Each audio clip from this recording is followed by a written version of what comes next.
welcome to my YouTube channel once again. Don't forget to subscribe and also like. You can as well drop comments. You can also share the video to your friends. So in this video I will be talking about how to navigate academic papers, a quick guide to common types of scholarly papers and their purpose. So in case you are a researcher, you are a PhD student, you are a master's student, or you are into research and you are considering the type of paper you are going to write, this video is going to serve as a guide for you to understand different type of papers. So the first type I will be looking at in this video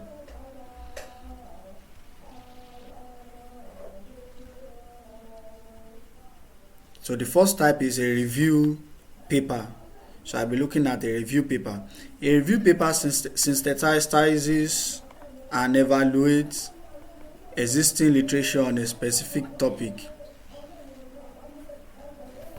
It does not present new data but offers critical insight into the current state of research.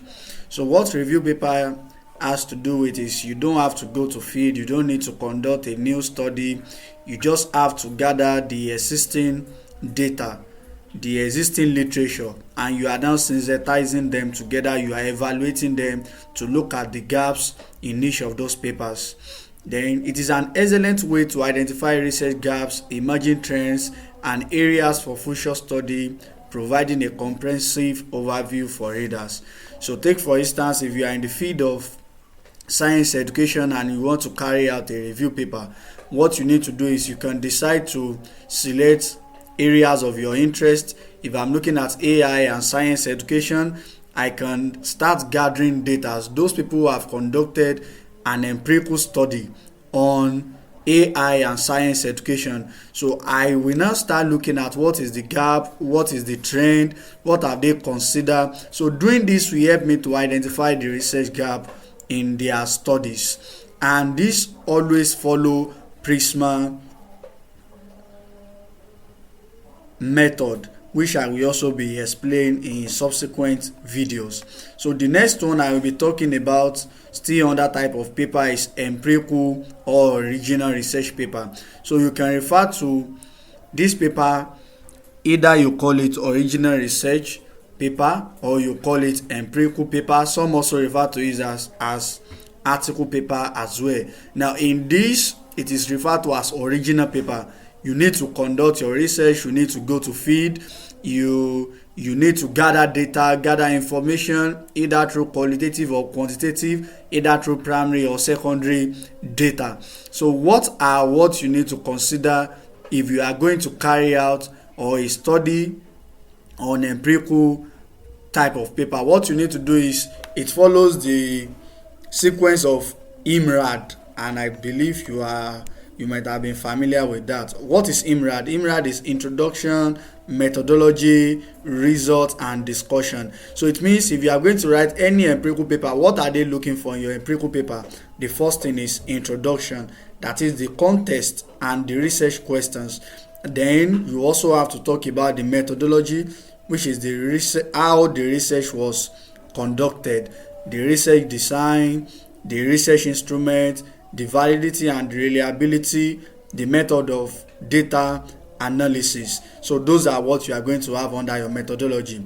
Then you are going to have your results. Then under your results, the method you've used, then the data you've gathered, you have to present it. Then which will follow by the discussion session, where you will talk about the interpretation and the implication of the findings. So this paper type is based on first-hand research. That is, you are carrying it out either through experiment or survey. And like I said, it follows the IMRAD format. So you can use it when you are reporting your lab work. You can use it when you are reporting your field work as well. And the next one I will be talking about is short communication or brief reports. So at times, if you want to submit your paper, you will notice that we have different sections, and under the different section they are asking you what type of paper are you planning to submit? So we've considered review paper, we've considered empirical. So the next one I will be talking about is short communication, which can also be referred to as brief reports. Now this is a concise version of an empirical paper. It is very brief but still more of empirical paper, focusing on a specific finding or preliminary result. So at times you are carrying out an empirical result and you realize that I have an idea I can present, a very short idea.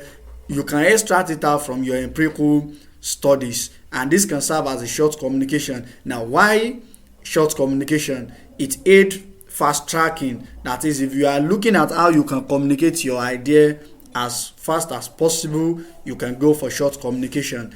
It also allows researchers to share important discovery quickly, unlike your empirical paper, which can take a full scope of a full scope, which can also take a longer time, especially for international journal. When you are submitting short communication, it may not take a longer period, because the review is different from the review for empirical studies or empirical paper. So that will take us to the next one, which is conceptual paper. Now you would have noticed there are some papers which are not empirical, they are not review, but they are talking about a particular idea. If I'm developing a model or I'm developing a theory or a framework, I will rather go for a conceptual paper. Now, what are the key things you need to know about conceptual paper? Don't forget to click on the subscribe button and also like this video. You can also share with your connection. So I'm still talking about conceptual paper. And conceptual paper, the key things there is a theoretical idea. That is, it proposes new concept or framework. If I'm trying to develop a framework in physics or in chemistry or in biology or in sociology, in psychology, I can decide to go for a conceptual paper. This will help me to disseminate my framework.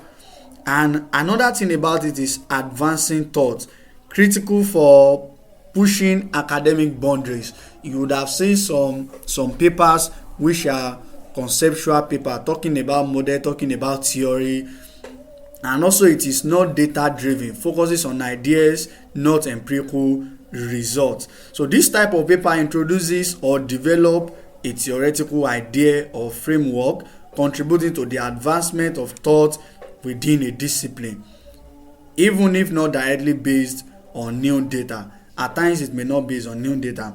And that will take us to the last type of paper which I will be talking about in this video, which is commentary or opinion paper.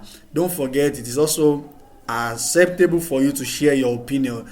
Is there something that has been released? Is there something that has been said? You can write about it. You can write a commentary. You can also write opinion paper on it as well. So this paper expresses a stance on recent research, policy, or theory. So if there is a new theory or policy, take for instance in Nigeria or US, you can decide to write an opinion paper on that. That is, you are sharing your opinion about the new policy. Or there is a theory, you can also write your opinion about that theory. Take for example, we have theory of learning, and one of it is constructivist learning theory. You can decide to share your opinion about the theory, which you can also publish. Now, what are the key takeaway from this type? The first thing is choose the paper type that best fits your research and contribution. So in looking at this, the essence of this is you need to consider the type of paper that best fits your research or contribution. Now, review papers summarize empirical papers, report new data. So it's also important that you know that review paper is good in summarizing all the empirical papers. So instead of reading 10 papers, by the time you lay your hands on one review paper, it can explain to you the gaps in those 10 papers. Then short communications offer quick insight. Then conceptual and commentary paper advance theory discussion. I believe you've learned one or two things from this video. Don't forget to subscribe and also like and share this video.